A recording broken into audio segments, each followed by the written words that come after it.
Right now, though, we are joined by Vincent Bugliosi. He's the author of Reclaiming History, The Assassination of John F. Kennedy, and we'll get to that. And he's also the author of Helter Skelter, and he was the prosecutor of Charles Manson in the Charles Manson murder case. And first of all, Vincent, thanks for being with us here on the Howie Carr Show. We're going to try to get to a lot of the book. I just wanted to ask you, though, first of all, about Charles Manson. He's still in prison. Still in prison. Is he going to get out? No, not even in the state of California are they going to let him out. If he were in a state like Texas, no one would even ask that question. But California does not have a good record of keeping people behind bars. Right. But to let Manson out would be so outrageous that, no, he's going to spend the rest of his life behind bars. I do want to mention one point. A lot of people have asked me, how come this guy wasn't executed? Well, I did ask for the death penalty against him, and the jury did return a verdict of death against Manson and his co-defendants. But then the next year, U.S. Supreme Court, case called Furman versus Georgia, ruled that the death penalty was unconstitutional, right. Not per se, but the way it was being implemented by the states. They made their ruling retroactive, and everyone on death row around the country, Howard, there were about 600 of them, including Manson and his co-defendants. All of their sentences were irreversibly reduced from death down to life imprisonment. So he's serving a life sentence, but the right. proper punishment obviously should have been the death penalty. Yeah, and he'll still get to come up for parole. Yeah, he can apply for parole, but he's not. The all-time biggest ratings every 5 years for Court TV when they broadcast it live. Right. But he's not getting out. No, absolutely not. No. Not even in California. Is he the only one left in the can now, or is Tex Watson? No, they all are. They all are. Even the girls are. Oh, I thought a couple of the girls had gotten out. No. The 3 female defendants and Tex Watson, I prosecuted all 5 of them, got the death penalty against all 5. They're all behind bars. You ever talk to Polanski? No, I haven't talked to Polanski. No. I'm not suggesting anything. No. I just was wondering if he ever checked in. No. He's got other problems, as you know. He walked out of a press conference. I didn't know. Yeah, the other day. Anyway, let's move on to Reclaiming History: The Assassination of President John F. Kennedy. Now this book. This is a huge book, and you've worked on it for years. 20 years. 20 years. Yep. And because I saw you were interviewing, some of the interviews go back to 2000. Obviously, they go much further back than that. 20 years you've been working on it? Well, not full time, although the last 7-8 years, 7 days a week, 70, 80, 90 hours a week, yeah. But throughout the 20 years, I didn't work every day on it, but virtually every day, at least an hour or 2 hours, yeah. This is a very simple case here. Within hours of the shooting in Dealey Plaza, Howie, virtually all of Dallas law enforcement, Dallas PD, sheriffs, local officers of the FBI, they knew it was Oswald who killed Kennedy. It was pretty obvious that he was such a kook that he acted alone. And so it's a simple case at its core. Say it's obvious. Well, yeah. Do you want me to? Yeah. Well, you want me to tell you why? Yeah. We'll give it. Okay. If you give me an option, I'll tell you why. Give us why. the 2-minute version on why it was Oswald and why it wasn't a conspiracy. Okay. From my experience as a criminal prosecutor, and it's just common sense. If you're innocent, Howie, chances are there's not going to be any evidence of guilt against you because you're innocent. But now and then, because of the nature of life, 2 or 3 pieces of evidence may point towards your guilt, even though you're innocent. But in this case here, in Reclaiming History, I set forth 53 pieces of evidence that point irresistibly to Oswald's guilt, and under the circumstances, Howie, it would not be humanly possible for him to be innocent, at least in the world in which we live. I'm talking to you, you can hear me, there's going to be a dawn tomorrow. Not in that world. Only in a fantasy world can you have 53 pieces of evidence pointing towards your guilt and still be innocent. Let me just give you 5 of them. You want me to give you 5? Yeah, but let me just say first, couldn't he be involved in it, and couldn't there be somebody else, another shooter in another part? Okay. And he could be the patsy theory. Yeah, okay, we're going to get into conspiracy in a moment. Let me give you 5 pieces of evidence, and then we can get into your conspiracy theory. Number 1, it was his murder weapon, okay? The Mannlicher Carcano was the murder weapon. Oswald owned and possessed the murder weapon. He was the only employee at the book depository building to flee the building after the shooting in Dealey Plaza. 45 minutes later, he shoots and kills Officer J.D. Tippett of the Dallas Police Department. I argued in London when I prosecuted him posthumously, Jerry Spence defended him, that murder bore the signature of a man in desperate flight from some awful deed. 30 minutes later, during the arrest, he pulls his gun on the arresting officer, resists arrest. During his interrogation process, he told one provable lie after another, all of which show a consciousness of guilt. when someone tells me that they think Oswald is innocent, I know one of two things. He's either completely unaware of the evidence or he's just a silly person. Now, if you want to get into the conspiracy thing, I can get into that for you. Right. Do you want me to get into that with you? Yes. Okay. There's no credible, and let's italicize the word credible, there's no credible evidence that the CIA, the mob, military-industrial complex was involved in this assassination. All we have is naked speculation. I told the jury in London, I said, 3 people can keep a secret, I'll stipulate to that, but only if 2 are dead. And close to 44 years later, not one word, not one syllable, not one credible word or syllable has leaked out showing that the CIA or mob or military-industrial complex was involved in the assassination. Well, but there are all sorts of stories out there. Well, I said credible. Remember I said italicize? I said, let's italicize the word credible. If someone says my father did it and there's no evidence that the father did it, that's not credible. Second piece of evidence. There's no evidence that Oswald was associated with any of these groups in any way whatsoever. The FBI conducted 25,000 interviews. They checked out every breath this guy ever breathed from the moment that he arrived. You trust the FBI? Well, yeah, I trust the FBI, yeah. Basically, yeah. You don't? No. You don't trust the FBI? Not in J. Edgar Hoover days. Not and much further than that on with here in Boston, right. and there've been scandals throughout the years. Let's forget about the FBI. That's just no not true. credible evidence has emerged showing that Oswald had any connection with the CIA, the mob, or any of those groups. Okay, let's get to the third point. I'm going to give you 4 points. Third point. How about Jack Ruby? Yeah. We'll get to Ruby in a moment. I'm telling you why there's no conspiracy here. If you want to get to Ruby, okay. If you want to go off in that tributary, we can do that. Okay. All right. Third point. Assume that one of these groups wants to kill Lee Harvey Oswald. I think it belongs in a Robert Ludlum novel. I reject it out of hand, but in the book, 1,600 pages, I deal with it in great depth. But let's assume that they wanted to kill John F. Kennedy. Lee Harvey Oswald would be one of the last people. Wait a while. Lee Harvey Oswald would be one of the last people on the face of this earth they'd go to. Why? Patsy. I'll get into that in a moment. You want me to prove there's no conspiracy? There's a million arguments. I'm trying to summarize it for your audience. He would be one of the last people on the face of this earth they would go to. Why? Number one, he was not an expert shot. He was a good shot, but not an expert shot. Number two, he had a $12 mail-order rifle. Number three, he was bolt action. Yeah, notoriously unreliable. Extremely unstable. Howie, here's a guy that defects to the Soviet Union pre-Gorbachev. Even today, who in the heck defects to the Soviet Union, okay? He goes over there. He wants to become a Soviet citizen. They turn him down, and you know what he did? He slashes his wrist, tries to commit suicide. And the CIA or the mob or the FBI, whom you don't trust, they're going to rely on him to commit the biggest murder in American history. Howie, you have more sense than that. You look like an intelligent guy. Fourth point. I just think that he was put up to it, and there were other people involved, and he's a convenient person. Right, and then somebody got rid of him. Okay, good. Now we'll get on to the fourth point. He's not taking me seriously, folks. No, not really, because you're saying things where there's no evidence. You're just speculating, Howie. Okay, I deal with evidence. That's all I deal with. Number 4, let's assume for the sake of argument that one of these groups said, let's murder President Kennedy, and number 2, let's use Lee Harvey Oswald as the hitman. One of two things would have happened when Oswald left the book depository building. Follow my thinking here. Let me tell you the least likely thing that would have happened. If Oswald killed Kennedy for the CIA or mob or your favorite, the FBI, there would have been a car waiting. Well, I just said they covered it up. I don't think they had anything to do with it. There would have been a car waiting for him, Howie, to help him escape down to Mexico or wherever. That's the least likely thing that would have happened. The most likely thing that would have happened by far... You know what it is. You know what it is. Shot. There would have been a car waiting for him, driving him to his death. And yet we know that Oswald is out on the street with $13 in his pockets, okay, trying to flag down buses and cabs. No rational person can believe that if the CIA or mob were behind the assassination, that Oswald would be out on the street trying to flag down buses and cabs. Let's take some calls here. 1-877-469-4322. With us is Vincent Bugliosi. He's the author of Reclaiming History, the Assassination of President John F. Kennedy. Kevin, you're next with Howie Carr and Vincent Bugliosi. Go ahead, Kevin. Mr. Bugliosi, it's an honor, sir. Thank you. When I was a senior in high school, Helter Skelter was required reading, but that was back in the day before, the circus came to town, so to speak. Yes, sir.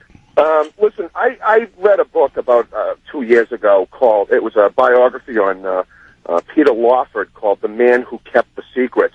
And the book alluded that he possibly, and some of the members of the family possibly knew who the shooter was, which included Ted, him, Lem Billings, Bobby. They alluded to the fact that possibly the family members knew, but they kept their mouths shut if they knew what was going on. They were afraid of repercussions. I told him, Kevin, about the guy we just had in here, the guy that wrote Brothers, Talbot, the head of Salah, and he said he talked to Sheridan's survivors, and Sheridan was the guy, the former FBI agent who worked for Bobby Kennedy, and he said they investigated it, and Sheridan's survivors told him that he and Bobby both believed that there was a conspiracy. So the House Select Committee on Assassination and the Warren Commission and the FBI believe that Oswald killed Kennedy, but Sheridan thinks that someone else did it. Well, what evidence? No, but I'm saying, don't you have Sheridan? You have Sheridan. Of course, in here Sheridan's saying in the book. Everything's in the book here. This book is the most complete book ever written on the assassination. I understand that. LBJ thought that Castro did it. Okay, so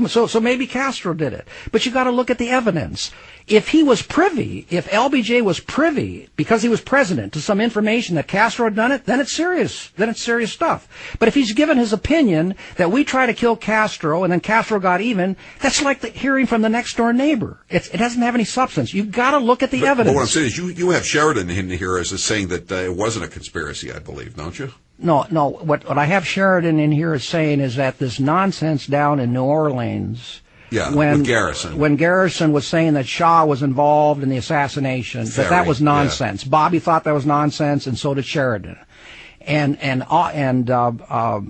what's his name? Oliver Stone, of course, made a big hero out of Garrison. Right. Garrison had been completely discredited. And Stone comes along. Stone's not going to like me, of course, when he reads the book. And he disinters Garrison from his legal grave and makes him a hero. But Garrison prosecuted an innocent man, Clay Shaw. You're talking about Patsy you were talking about before? Yeah. He used Shaw as a patsy to go after the Warren Commission. There was no evidence against Shaw. It was nonsense. They were bribing witnesses, putting them under truth serum, and giving them leading questions. It was terrible. This guy, Oliver Stone, his movie was one continuous lie. I should amend that. He had the right date, November 22nd, the right victim, the right city, but other than that, one continuous lie. I was telling you about the 53 pieces of evidence. He had a movie of 3 hours and 8 minutes. He didn't have one of those pieces of evidence in that movie. Not one. Well, he wanted to push his view of it, and that's why he put in Don. I mean, you have to understand that's a movie. Let's take a couple. Well, no, wait a minute. I don't mind fictionalizing history if you call it fiction. He wanted his movie to replace the Warren Report. He took it very seriously. He had the stratospheric arrogance to think that his movie should replace the Warren Report. How do you take anything seriously with Donald Sutherland as the Deus Ex Machina, as they say? Yeah. That's where I began to lose faith in that movie. Thanks for the call, Kevin. Vera, you're next with Howie Carr. Go ahead, Vera. Yes, Mr. Bugliosi, several years ago I read a book entitled And the Sea Will Tell. Yes. And then I saw a movie based on the book. And I thought, if I go to my dictionary and look up the word liar, I will see beside it a picture of the woman, Jennifer. You defended her. Do you feel as proud about defending that woman as you did about prosecuting Manson? Well, I never would have taken that case if I didn't think she was innocent. I've turned down all types of cases of people that have come to me, and I referred them to other lawyers because I thought they were guilty. I had a difficult time with that case. She passed a polygraph test. She was found not guilty by the jury. I came up with an argument, Vera, that the prosecutor couldn't get around, but apparently you're smart enough. You got around it, Vera. If the female defendant whom I defended, and Buck, her boyfriend, if they were involved, how come they didn't take the bodies of the victims out to sea, Vera? The prosecutor couldn't get around that, but you're brighter than the prosecutor. What's your answer to that? One body actually was found in a box, wasn't it? Yes, Vera, but in the lagoon, if you want to dispose of a body and you're smart and you're all alone, you take that body out to sea. Well, he was hiding the body, not just from the authorities, but from my client. But I will tell you this, I'm not 100% sure that she's innocent, and in the book I say, if the dogs could only talk, but I believe she's innocent, and if I ever found out that she was guilty, it would bother me for the rest of my life. But you seem to know the answer that the jury didn't know, and that the FBI apparently couldn't prove either. Let's take another couple of calls here. By the way, Vincent Bugliosi will be at the Brattle Theater at Harvard Square tonight at 6 p.m. For a talk and a book signing. Right. You look kind of like Rudy Giuliani. People have told you that, I'm sure, right? Yeah, I've mentioned that, yeah. I got about 5 strands of hair more than he has. I only have about 5. I don't know if he has 5. Paul, you're next with Howie Carr and Vincent Bugliosi, the author of Reclaiming History, the assassination of President John F. Kennedy. Go ahead, Paul. Hey, guys. How you doing today? Good. Listen, first of all, I think it's naive to believe that the U.S. government is honest. I mean, they've done a lot of dishonest things in the past. Whether they're involved in the case, I don't know. But why is it that everybody that went sticking their nose into this case got killed, like Robert Kennedy? Why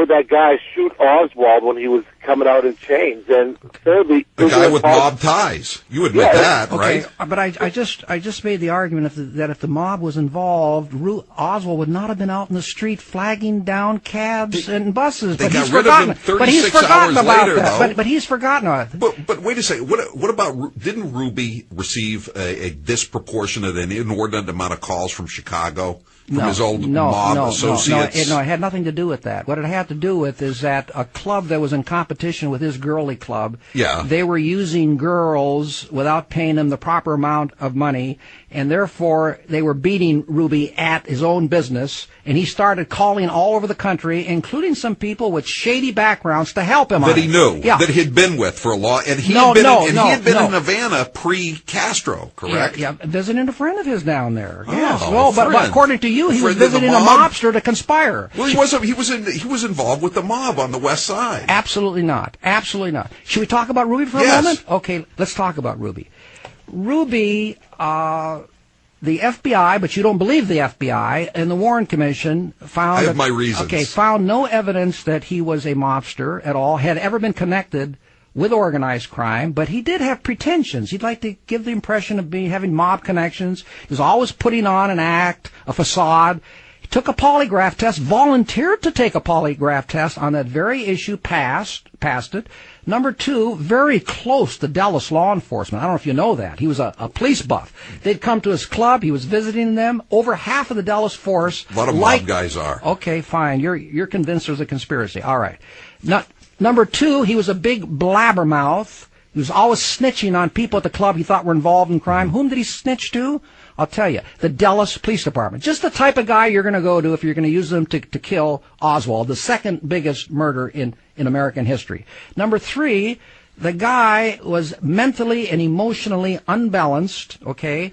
Violent temper. He'd be talking to people, and the next thing they knew, they were on the ground, and he was throwing them down the stairs. He had organic brain damage. He had 7 dogs, 6 of whom he called his children, the 7th his wife. Jack Revell, who probably knows a little bit more about Ruby than you do, Howie, and all deference to you. Revell was the detective in charge of the Criminal Investigative Division of the Dallas Police Department. And he testified in front of the House Select Committee on Assassinations. And he said Jack Ruby was a buffoon, and I tell this committee this, that if Jack Ruby was a member of organized crime, then the personnel director of organized crime should be replaced. And isn't it interesting did come into more money, though, in the No, weeks absolutely not.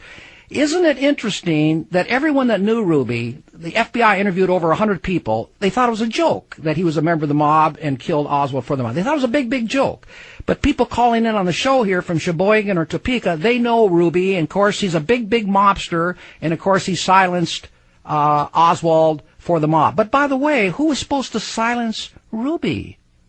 This big blabbermouth. If he silenced Oswald for the mob, who was supposed to silence Ruby? He lived for over 3 years later, died a natural death. Isn't that strange? Well, we get into the Dorothy Kilgallen thing, which I thought you knocked down pretty well. I read that in the book. You know, it's difficult for me to speak candidly about reclaiming history without sounding boastful, and I'll tell you why. Because the alternative is even worse. If I don't point out that this is a very special book, then they think it's just another book on the assassination. It's not.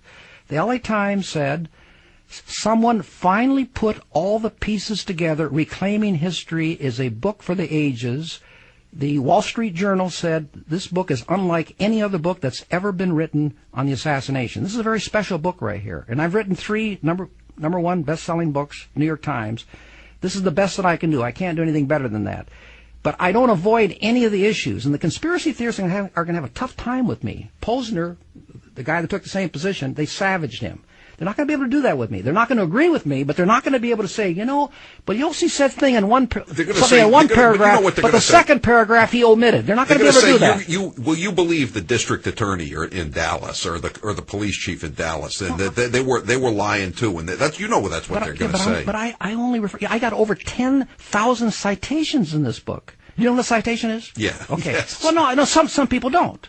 A citation would be like 4H82. I mean, Volume 4, yes. Warren Commission, page 82. I got over 10,000 citations in this book. This is the book on the case. 1-877-469-4322. Can you stay around for one more segment? Yes, of course. Okay, 1-877-469-4322. If you got a question for Vincent Bugliosi, the author of Helter Skelter and also Reclaiming History, that's his new book, The Assassination of President John F. Kennedy, give us a call. We'll take more calls in the next segment. I'm Howie Carr.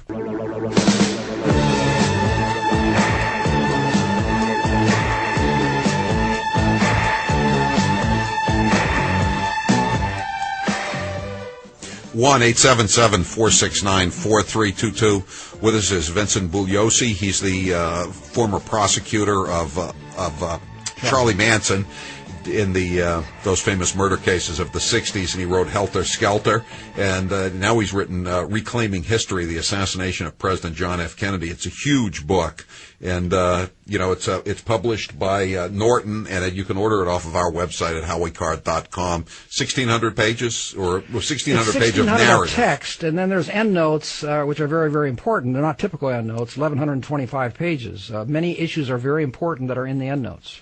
I mean, many issues are very important that are in the endnotes.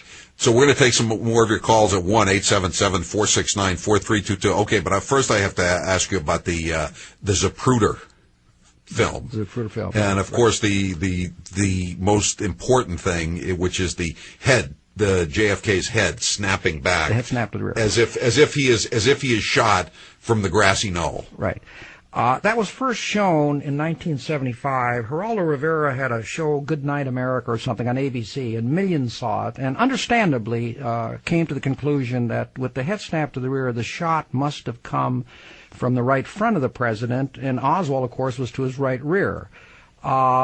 And in London, Jerry Spence showed that segment of the Zapruder film 5 times. I didn't object, and he said it looked like Babe Ruth came up with a bat and hit the president from the front. He said, and Mr. Bugliosi is trying to convince you folks that what you saw with your own eyes on film that you really didn't even see. And if I hadn't had an answer to that, the verdict would have been not guilty in London, because that would have been a reasonable doubt of guilt. But here's the answer to it. If you look at the individual frames, which I show in the book here, no other book has these frames in it that I know of. If you look at the individual frames, frame 312, the president's head is okay. Frame 313, 1/18th of a second later, there's 18.3 frames per second. Right. You see the president being hit in the head because you see the explosion to his head at frame 313. And in what direction is the head pushed at 313? It's pushed forward, not backwards, forward, indicating a shot from the rear. You can't see this if you look at the film. You have to look at the individual frames, which I showed the jury on a screen in London. So at the all-important moment of impact, the president's head is pushed forward at that moment of impact. Well, then why does it go back then? Okay, at frames 314 to 321. The next 7. Yes. 314 to 321, you have this head snap to the rear of 8 inches. It's a neuromuscular reaction. The bullet hitting the brain caused nerve damage that caused his back muscles to tighten, which in turn caused the head to snap to the rear. But let me tell you, 1/3 of an ounce hitting an object that weighs about 15 pounds, I'm talking about the president's brain, I was told before, could not push it 8 inches. It would only move it very, very slightly. But the important thing, Howie, and let me reiterate and underline and italicize, at the moment of impact, the president's head was pushed forward, and you can't see that on the film. You have to look at the individual frames, and I have these frames right next to each other in the book. But that was a key issue at the London trial. 1-877-469-4322. Let's take a caller, too, here for Vincent Bugliosi, the author of Reclaiming History. Matt, you're next with Howie Carr and Vincent Bugliosi. Good afternoon, Captain. Hi. Listen, Mr. Bugliosi, I'm not stating right now, I'm not one of these conspiracy theorists, but I heard on a talk show last week, E. Howard Hunt's son has a tape recording that his father made on his deathbed saying that he names people, dates, and places. I guess he wanted to clear his conscience, and said that the CIA Why do you laugh? Why? Why do you laugh? Because it's not true. They don't have a tape recording of him confessing. That's pure. You heard a recording of Hunt saying this because no one else has heard it. You're the only one that heard it. No, he said what was it? The Sun that said this? Oh, the Sons are saying it. Yeah, they're claiming that Hunt on his deathbed. Hunt wrote memoirs that just came out. I haven't seen them yet, but in the memoirs he doesn't say anything like this. But these two guys, one's an ex-felon, the other one is selling jacuzzis, are coming forward with this ridiculous story that on his deathbed he confessed that the CIA was behind these killings. Okay, their sister is appalled by this. Hunt's widow is appalled by it. Hunt's lawyer is appalled by it. Just two nuts coming forward, and that's going to continue on for years and years and years. That's not credible evidence. If you think the CIA was behind it, and we know Oswald killed Kennedy, then they're going to have Oswald out on the street flagging down cabs and buses, right? Well, I read a book last year. I heard you paint houses. You know that book, right? Yes, right. I mean, he said that guy who the protagonist of that book, a hitman, right, who probably did kill Jimmy Hoffa. Well, he claims he did. He claims he did. He also claims that he picked up rifles in Baltimore that he then delivered to other Hoffa connected mobsters. There's constant people coming out of the woodworks. There's people out there saying everybody lies, though. Everybody. But we got to look at the evidence. If some guy says that I killed Kennedy, as a guy by the name of Jim Files did, and then we find out that he couldn't have done it because he was in prison at the time. Right, or the guy that's dead, the tramp that you put in there who turns out to be dead for a year. Yeah. I mean, that's not credible evidence. If you think it is, no, I'm just saying that because look, Howie, if you think that this is credible, then I can ask you, Howie, where were you on November 22nd, 1963? Because someone told me that you may have been involved. It's an allegation. You got to come up with evidence. I'm a prosecutor. Junior high school. All right. You could still pull a trigger in junior high. How old do you have to be to pull a trigger, Howie? You haven't convinced me. You haven't convinced me. I'm sorry. Thanks for the call, Matt. JD, you're next with Howie Carr and Vincent Bugliosi. Go ahead, JD. Hey, Howie. Hi. Yes. Hey, look, you know what? I'm curious. Are his arms out? I mean, you know what? Your famous line. Oh, keep your arms out. It'll make it harder for him to throw the net over you. No, I was probably a month old when Kennedy was assassinated. Now, the thing that always comes up for people in my generation is Mr. Bugliosi, is that isn't the whole thing about the rifle, that whole bolt action thing where the guy could never... magic bullet. Okay, let's get into the magic bullet. He wanted to talk about the magic bullet. Well, okay, the magic bullet is a complete myth fabricated by the conspiracy theorists. What they do... Wait a second. Arlen Specter tried to explain it right here on this show. No. He tried to say that there was no magic bullet. He had to say that. He had to say it. He tried to say there was no magic bullet. He said the bullet just went around and did all this way and all this. No, unless he's lost his marbles. Absolutely not. He claims that it's for the immigration bill. No, he's the guy that claims that the bullet went through Kennedy and hit Connolly, Arlen Specter, the single bullet theory. So there's no possible way he could have said that unless his mind has taken leave of his body. Now, here's the magic bullet theory. What these conspiracy theorists do, and I have it in the book, in their sketches, they place Connolly directly in front of Kennedy in the presidential limousine, and therefore they say a shot from the right rear passing through soft tissue on a straight line through Kennedy, after it exited his throat, to hit Connolly, they say, would have had to make a right turn in midair and then a left turn to go on to hit Connolly. Now, the only problem is that if you start out with an erroneous premise, everything that follows makes a heck of a lot of sense. The only problem is that it's wrong.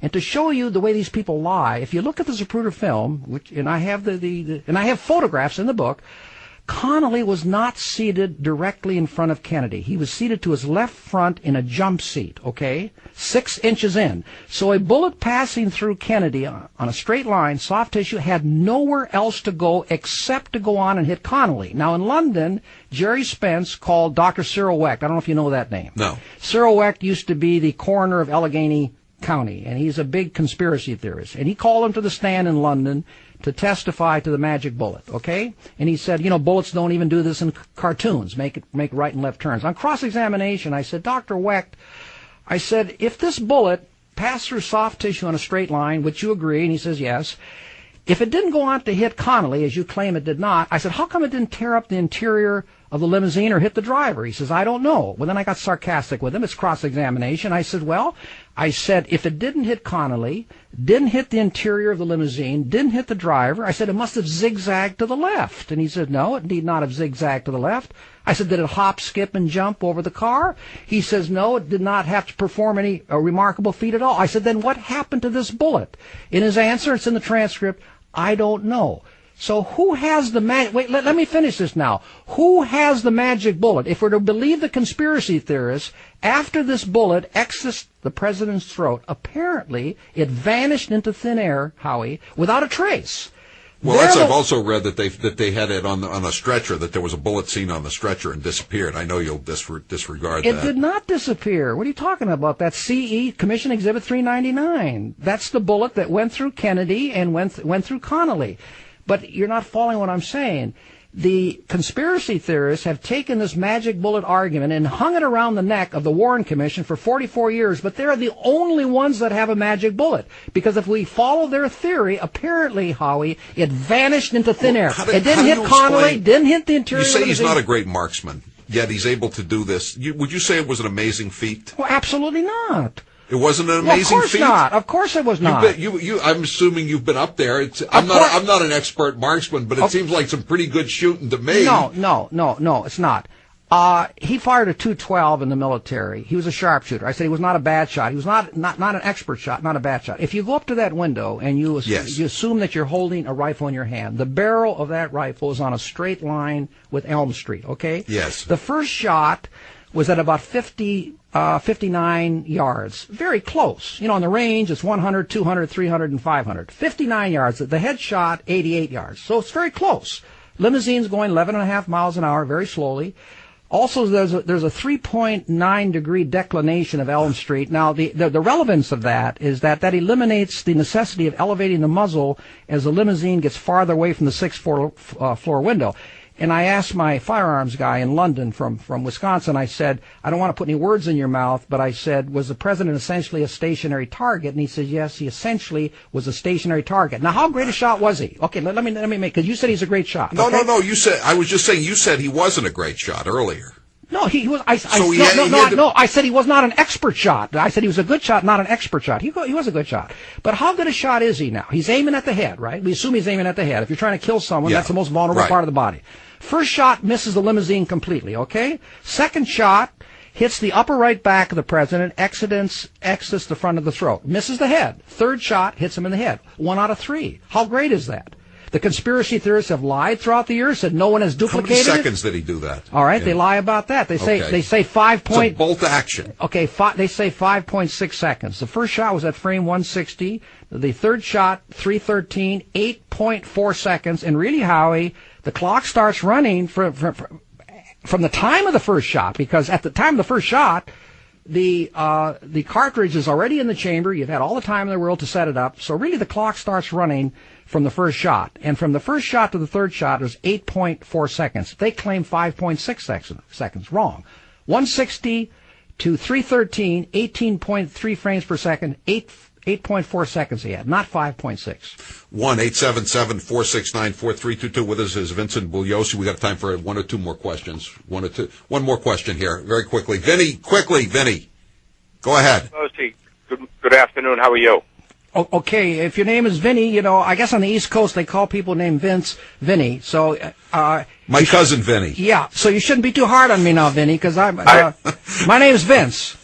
I'm going to be real kind. Real quickly, couple of thoughts. First of all, the best shot for Oswald was before the limousine turned left. Oh, really? Geez, I didn't know that, Vinny.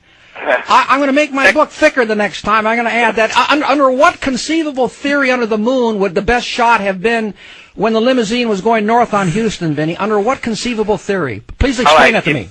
Well, it's because it's a frontal shot. There's no left and right. There's no trajectory angles to worry about. Secondly, let's assume you're right.